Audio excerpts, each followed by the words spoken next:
Alors bonjour, moi je vais vous parler aujourd'hui de l'émergence de clones bactériens à l'ère de la génomique et on va voir un petit peu les intérêts cliniques justement qu'il y a à caractériser des clones dans des situations cliniques.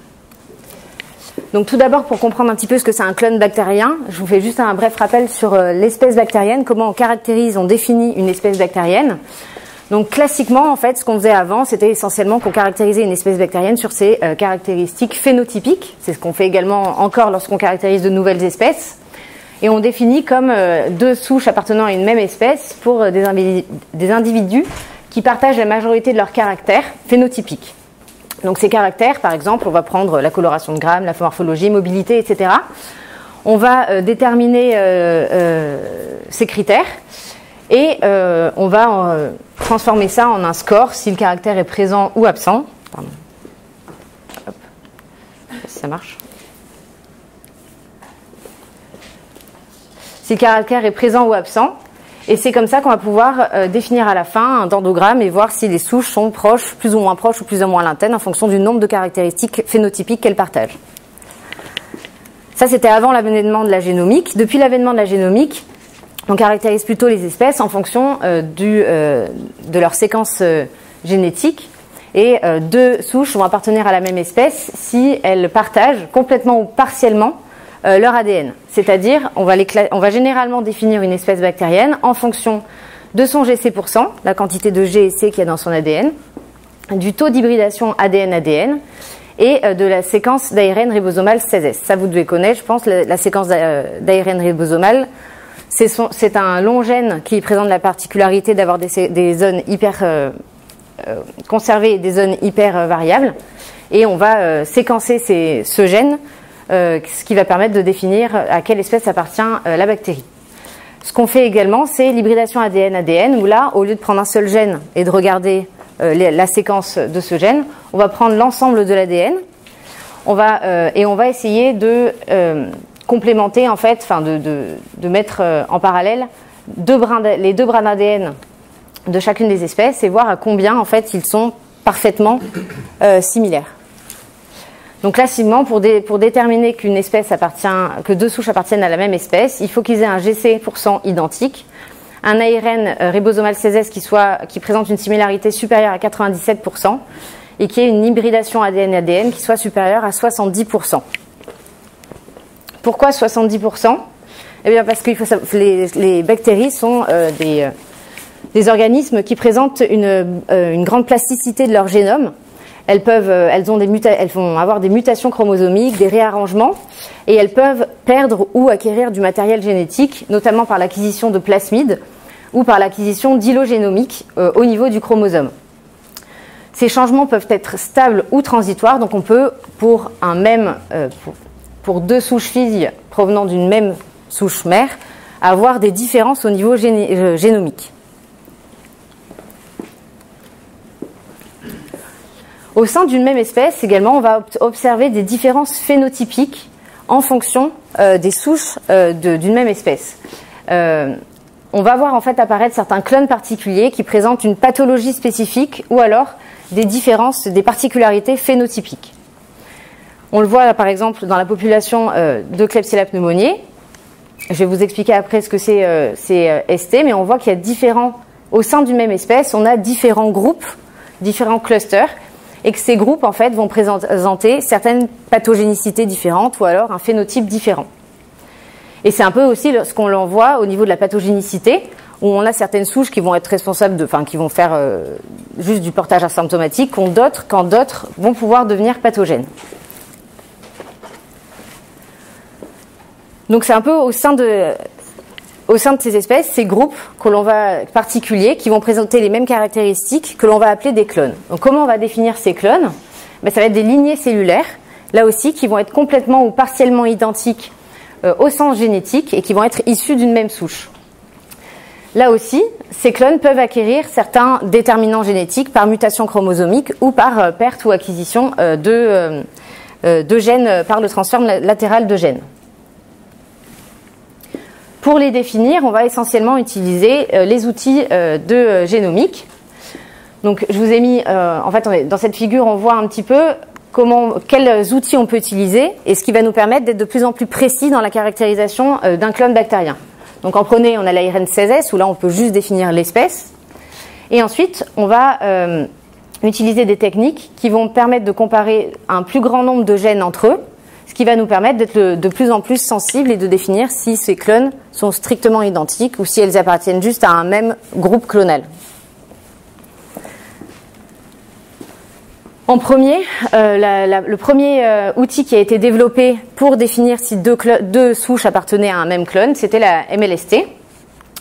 Donc la MLST, juste pour vous expliquer, c'est on va prendre 7 gènes de ménage qui sont présents chez tous les individus d'une même espèce, comme par exemple le RPOB, et on va définir sa séquence. Et dès que on va identifier toutes les mutations qui sont présentes dans chacun de ces 7 gènes de ménage. Dès qu'on a une mutation qui diffère par rapport à une souche, on va lui donner un allèle, on va donner à ce gène un allèle différent. Là, en position 350, par exemple, j'ai un G, ici j'ai un C, ce sera le variant 2, etc., etc., pour chacun de ces gènes. À la fin, on obtient un code de 7 chiffres qui va nous permettre, c'est complètement aléatoire, hein, c'est nous qui les donnons en fonction des nouvelles mutations qu'on détecte, et on va définir que le code 7 x 1, c'est le ST1. Et puis dès qu'on a un nouveau variant qui émerge, dès qu'on a une nouvelle mutation non connue, on lui donne un nouveau numéro, et donc forcément on a un nouveau clone qui apparaît, qui émerge. Ok ? Ça, c'était essentiellement ce qu'on faisait lorsqu'on ne pouvait pas séquencer le génome entier bactérien. Maintenant, avec l'avènement des nouvelles méthodes de génomique et la diminution drastique des coûts de séquençage, on va pouvoir comparer plus que 7 gènes et être plus précis dans l'identification des clones bactériens. Donc, on va pouvoir comparer plusieurs gènes. Donc c'est ce qu'on fait par exemple avec la RMLST, où on étudie 53 gènes ribosomaux. Et ce qui va nous intéresser plus particulièrement, ça va être l'analyse du corps génome ou du génome entier. Donc c'est quoi le corps génome ? En fait, lorsqu'on va comparer plusieurs souches d'une même espèce, on va pouvoir réaliser ce qu'on appelle le pangénome d'une bactérie, d'une espèce bactérienne. Bon, par exemple, on a 3 isolats d'une même espèce et on va regarder tous les gènes qui sont présents dans chacun. Et si ces gènes sont présents chez tous les individus ou si ces gènes sont spécifiques de certains individus. Par exemple, le gène B ici est présent dans tous les isolats que l'on a comparés. Donc, ce gène fait partie du corps génome, du génome commun à toutes les souches. Par contre, le gène A est présent que dans certains génomes, que dans certains individus. Donc ça, on parle de génome accessoire dans ce cas-là. Et dans certains cas, le gène n'est présent que chez un seul isolat, c'est ce qu'on appelle les gènes spécifiques. L'ensemble constitue le pangénome, et lorsqu'on va vouloir comparer des souches entre elles, lors d'une épidémie par exemple, quoi que ce soit, on va pouvoir réaliser 2 types d'analyses sur ces génomes, soit comparer la présence et l'absence de ces gènes, en réalisant le pangénome, soit en analysant les SNP, les mutations comme je vous ai montré pour la MLST, mais cette fois-ci sur tous les gènes qui sont communs à toutes les souches. Donc c'est on va faire le SNP sur ce qu'on appelle le corps génome, donc le CG-MLST. L'utilisation de ces différentes méthodes, elle va dépendre de l'espèce analysée. Est-ce que c'est des espèces qui présentent de nombreux réarrangements génétiques, etc. Et de la question qui est posée. Est-ce qu'on veut suivre un clone qu'on sait comme étant un clone responsable porteur de résistance aux antibiotiques, par exemple, un clone international qui diffuse au niveau mondial, ou est-ce qu'on veut étudier vraiment une épidémie et comprendre la source d'une épidémie au niveau local, au sein d'un service, dans un hôpital. Donc je vais vous montrer un petit peu des exemples qui ont été réalisés ici, qu'on réalise ici à l'hôpital. Donc le premier cas, c'était l'étude d'une épidémie qui avait eu lieu dans un service d'oncopneumologie en 2017, où on avait eu un patient ici, le patient 2, qui avait été hospitalisé dans ce service et qui était connu pour être porteur d'un Staphylococcus aureus résistant à la méticilline. Donc dès qu'il est arrivé dans le service, il a été dépisté et nous on a isolé une souche porteuse de carbapénémase, un Citrobacter frundi. Ce patient avait été isolé, mais malheureusement les règles d'isolement n'ont pas été très bien respectées et en fait très vite on a eu 6 nouveaux cas, 6 patients qui ont été dépistés au sein du même service. Donc vous voyez que c'était des souches qui étaient différentes, des espèces qui étaient différentes. Donc ce qu'on pouvait suspecter, c'était qu'il y avait un plasmide qui était porteur, qui portait l'OXA48, qui avait diffusé au sein du service et contaminé plusieurs patients. Donc on a réalisé le séquençage de ces souches et la première chose qu'on a observée, c'est que le plasmide était strictement identique entre les différentes souches. Donc il y avait bien eu une diffusion du plasmide au sein entre les patients. La deuxième chose qu'on a réalisée, donc on a réalisé donc l'analyse la comparaison du génome de nos souches. Alors chez Enterobacter, on avait des Enterobactères qui appartenaient à des espèces différentes, donc les souches étaient relativement différentes, elles appartenaient à des ST différents, à l'exception de ces deux souches de deux patients qui présentaient une similarité très élevée par hybridation ADN-ADN. Et au niveau de leur SNP, on avait un nombre de mutations qui était très faible. Donc on peut imaginer que ces deux patients se sont transmis directement la souche et pas forcément le plasmide. Pour les Citrobactères, ce qui était intéressant là, par contre, c'est que toutes les souches appartenaient au même ST, le ST22.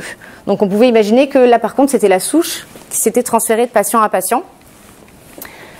Mais en fait, lorsqu'on faisait l'analyse des SNP, on voit qu'il y a quand même un nombre important de mutations, ce qui signifie que les bactéries, les souches ont un ancêtre qui est quand même un petit peu plus lointain, qui se sont séparés il n'y a pas très longtemps, mais qui ne peuvent pas expliquer que les patients se soient transmis la souche directement. Donc c'était bien le plasmide qui avait transféré d'un patient à l'autre.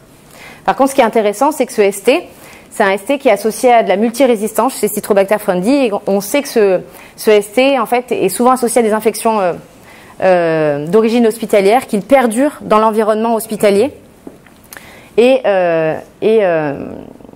qu'il est capable donc d'acquérir des gènes de résistance. Et en fait, ce qui était intéressant, c'est que notamment la première souche, qui était celle-là, c'était une souche qui avait été isolée d'un autre patient en décembre 2016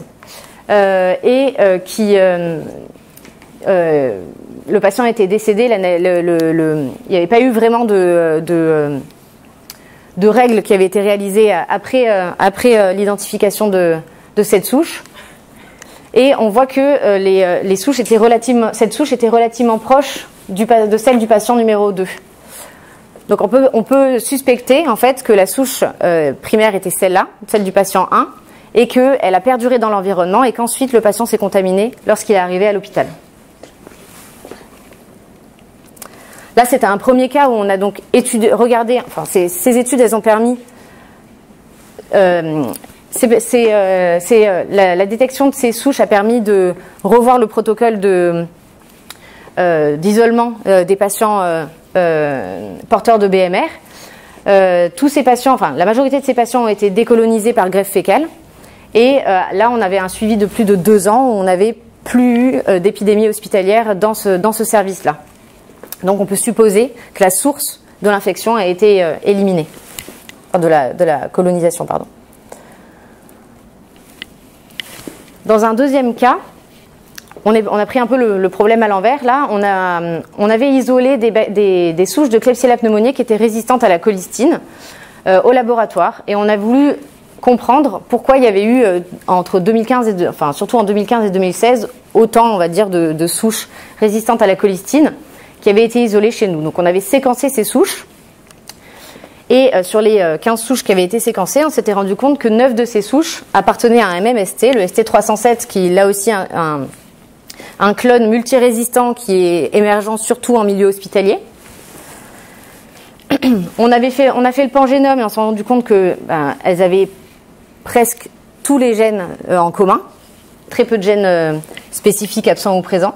Et lorsqu'on faisait l'analyse des SNP, donc des mutations, on s'est rendu compte qu'il n'y avait que 2 à 13 SNP de différence par génome, avec une moyenne de 7 SNP.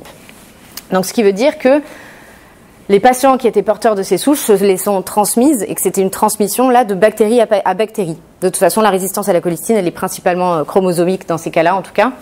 Donc, il y avait eu une transmission de ces souches. Lorsqu'on regardait un petit peu ensuite, lorsqu'on a fait l'enquête épidémiologique, on s'est rendu compte que 5 de ces patients avaient été hospitalisés dans le même service. Là aussi, parfois, c'était croisé, mais parfois à des temps différents. Donc là aussi, en fait, on peut suspecter que la souche multirésistante perdurait dans l'environnement et était capable de réinfecter ou de recoloniser certains patients à différents moments dans le service tant qu'on n'identifiait pas la source et qu'on ne l'éliminait pas.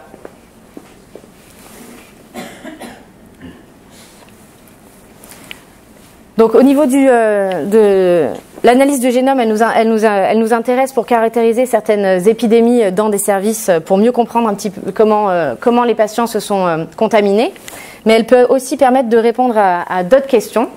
Là, c'était le cas d'une patiente atteinte de mucoviscidose qui avait été greffée pulmonaire en juillet 2018. Et c'était une patiente qui était chroniquement colonisée à Pandorea nosoerga. Elle avait cette colonisation depuis au moins 2009, c'était les premiers prélèvements qu'on avait pour elle. Et en fait, lorsqu'elle a été transplantée, peu après sa transplantation, elle a fait un premier choc septique et on a retrouvé à nouveau cette Pandorea nosoerga. Et en fait, elle avait un frère qui lui aussi était atteint de mucoviscidose, qui lui aussi avait été greffé en 2016 et qui était colonisé chroniquement lui aussi à Pandorea nosoerga. Lorsqu'il avait, lui, depuis sa greffe, on n'avait plus retrouvé en culture cette Pandorea.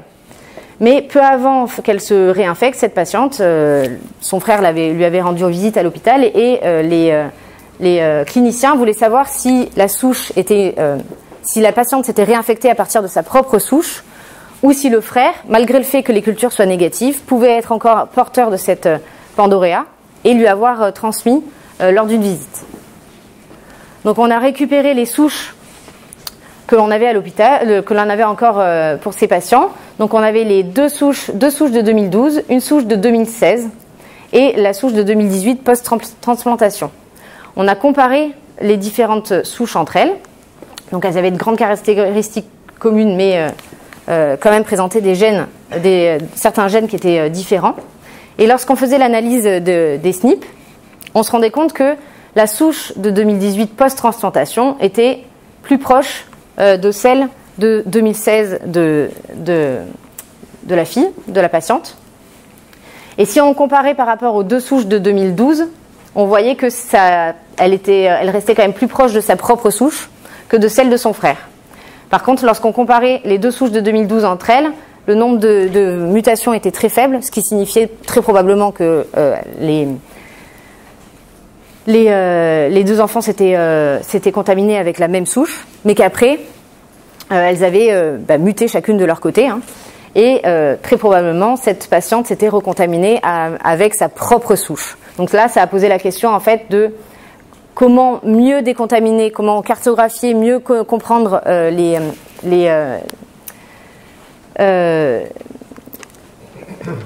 réservoirs en fait de cette bactérie pour mieux décontaminer et décoloniser la patiente avant la greffe pour éviter qu'elle se recolonise avec sa propre souche. Parce qu'à force, elle a fait des chocs septiques, on n'a jamais réussi à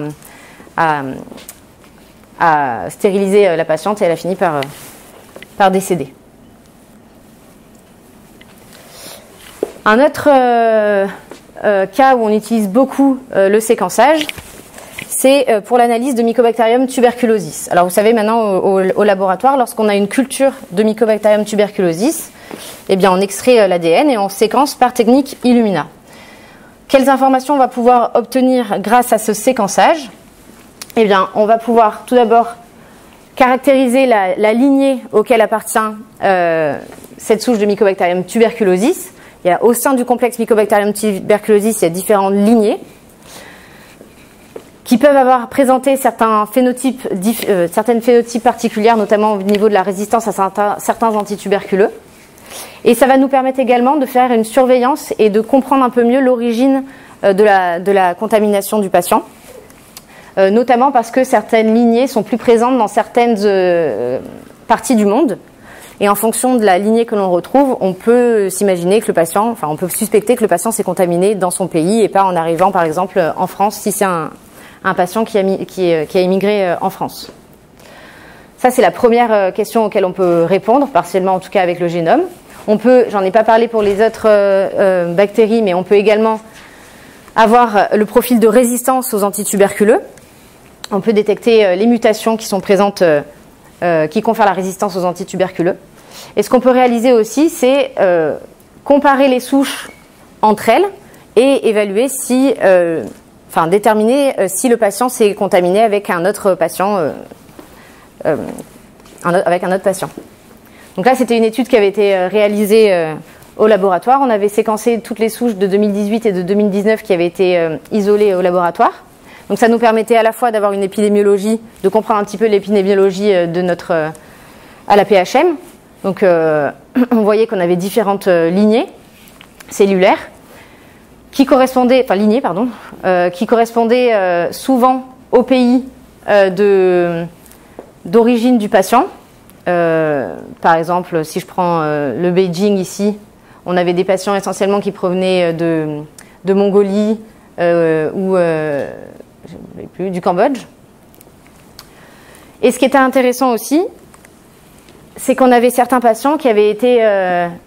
on avait des cas familiaux, notamment entre deux tuberculoses chez une mère et son fils. Et en comparant les deux souches, on a pu confirmer qu'il s'agissait de la même souche parce qu'il n'y avait que 2 SNP de différence sur l'ensemble du génome. Ça peut aussi des fois nous interpeller sur des possibles contaminations de laboratoire. Là, on avait 2 patients qui n'avaient aucun SNP de différence entre... donc vraiment, les génomes étaient strictement identiques. Mais en faisant une enquête épidémiologique, ces 2 patients n'avaient aucun lien. Et en fait, on peut se penser si c'était une contamination, alors soit au niveau du génome, soit au niveau de la culture.